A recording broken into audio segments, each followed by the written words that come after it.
Assalamualaikum warahmatullahi wabarakatuh. Perkenalkan, nama saya Aprilia Rizky dari kelas 12 IPS 3. Di sini saya akan membahas tentang Super Smart dan Tritura. Pertama, saya akan membahas tentang latar belakang Tritura. Gejolak yang terjadi pada tahun 1960-an terjadi akibat Soekarno berseberangan dengan negara barat. Sikap anti-neokolonialisme dan neo-imperialisme Soekarno menyebabkan Indonesia kehilangan dukungan politik dan ekonomi luar negeri. Akibatnya terjadi krisis ekonomi yang berdampak pada melambungnya harga barang.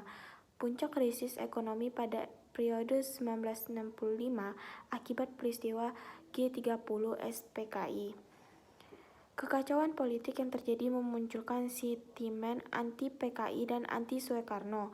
Pada tahun 1966, rakyat dan mahasiswa melakukan demonstrasi besar-besaran untuk memprotes Soekarno atas peristiwa G30 SPKI dan inflasi yang terjadi.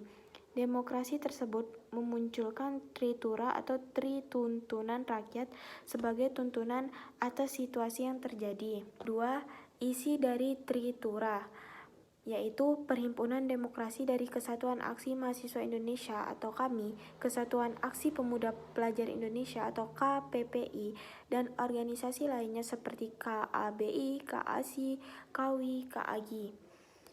Kemudian membentuk kelompok Front Pancasila. Demonstrasi besar-besaran dilakukan untuk menuntut DPR GR diantaranya pada 12 Januari 1966. Para pengunjuk rasa menuntut 3 hal dari Tritura. Yang pertama, 1. Pembubaran Partai Komunis Indonesia atau PKI. 2. Pembersihan Kabinet Dwi Kora dan dari unsur-unsur yang terlibat G30 OS. 3. Penurunan harga pasar. Tuntunan Tritura mendapat tentangan dari Soekarno dan menganggap hal tersebut adalah usaha pembelokan revolusi ke kanan. Oleh sebab itu, unjuk rasa semakin meluas dan para mahasiswa tetap pada pendirinya. Yang ketiga yaitu kronologi Tritura. Kejadian demo pada waktu itu sangat besar-besaran, namun pemerintah belum ada yang mengambil tindakan pasti. Kemudian pada tanggal 10 Januari 1966, KAPPI dan KMMI menjadi pelopor aksi tersebut mendatangi DPR GR untuk menyampaikan apa yang menjadi tuntunan mereka. Aksi demo besar-besaran tersebut menuntut 3 pilar yang isinya meminta pembubaran PKI, merombak kabinet Dwi Kora, dan yang paling inti adalah menuntut agar harga kebutuhan pokok turun. Akan tetap aspirasi tersebut belum ada tindakan pemerintah sehingga semakin memanas. Kemudian pada tanggal 12 Januari 1966, gelombang aksi demo mencapai puncaknya. Mayoritas demo dari kalangan mahasiswa dan mereka semua menuju gedung Sekretariat Negara untuk melakukan protes tentang kenaikan harga kebutuhan pokok masyarakat. Selanjutnya yaitu menyuarakan 3 tuntunan rakyat. Ketika sudah sampai di depan gedung Sekretariat Negara, ternyata mereka sudah disambut oleh mobil lapis baja serta ribuan aparat pemerintah. Para demo menyuarakan 3 tuntunan rakyat dengan begitu lantang, namun tetap saja belum ada respon. Walaupun para siswa itu terkenal lembaran gas air mata dari para petugas penjaga, namun mereka tetap kokoh dengan pendirinya sehingga mendapat jawaban pemerintah. Para demo ingin menemui sosok Perdana Menteri II Khairul Saleh. Hal tersebut membuat kepercayaan masyarakat terhadap Presiden Soeharto saat itu makin menurun. Ditambah kala itu Indonesia tengah menghadapi situasi ekonomi yang memburuk. Kemudian pada 12 Januari 1966, para pelajar, mahasiswa, dan masyarakat mengajukan 3 tuntunan rakyat atau disebut Tritura. Dari isi Tritura tersebut adalah dibubarkannya PKI, bersihkan kabinet Dwi Kora, dan turun harga kebutuhan pokok. Selanjutnya saya akan membahas tentang isi Super Smart. Selama ini beredar 3 versi Super Smart dan tidak ada satupun yang asli. Ketiga versi tersebut datang dari Pusat Penerangan atau Puspen, TNI Angkatan Darat, Sekretariat Negara atau Setneng, dan Akademi Kebangsaan.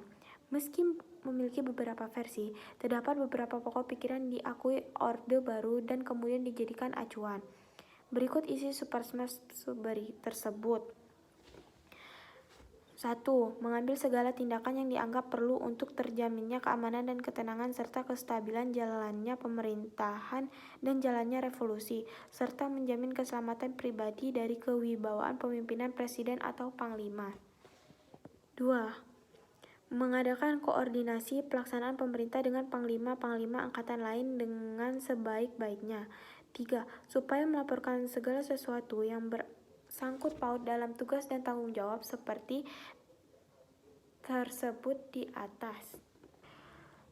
Di sini saya akan menjelaskannya. Sebelum Supersmart dikeluarkan, sejarah Supersmart tidak bisa dilepaskan dari G30 SPKI yang menyebabkan gejolak dalam negeri. Pada awalnya, kelompok tentara menuju Partai Komunis Indonesia atau PKI berada di balik peristiwa pembunuhan 7 jenderal. Peristiwa tersebut terjadi pada 30 September 1965 dengan sasaran Dewan Jenderal yang beranggota perwira tinggi Angkatan Darat.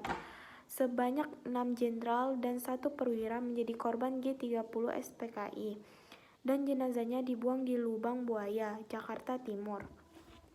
Hancurnya komunis. Salah satu dampak positif dari adanya Supersmart adalah hancurnya komunisme yang ada di Indonesia. Supersmart mampu memberantas semua anggota PKI yang ada di Indonesia kala itu. Tak bisa dimungkiri jika cukup banyak anggota PKI maupun yang berhubungan dengan PKI tuntut diberantas. Sedangkan bagi keturunan diberikan label sebagai keturunan PKI. Hal ini menjadikan para keturunan PKI tidak bisa memiliki hak khusus layaknya warga negara Indonesia secara umum. Contohnya adalah ketika memilih jabatan eselon 1 akan dilengkapi dengan memo dari Badan Intelijen Negara akan track recordnya dan memang harus benar-benar tidak untuk keturunan PKI. Selanjutnya yaitu Indonesia lebih condong ke blok barat. Kedudukan Soeharto saat itu semakin mengunggah hingga di Indonesia yang pada awalnya condong ke timur beralih ke barat. Hal ini bisa dibuktikan dengan adanya kebijakan luar negeri Indonesia memberikan dukungan akan Amerika dan normalisasi hubungan luar negeri dengan Malaysia. Padahal di era Presiden Soeharto, Malaysia dianggap sebagai salah satu antek neokolonialisme dan imperialisme. Indonesia juga kembali masuk ke dalam anggota PBB setelah sebelumnya keluar karena memang ada masalah dengan Malaysia.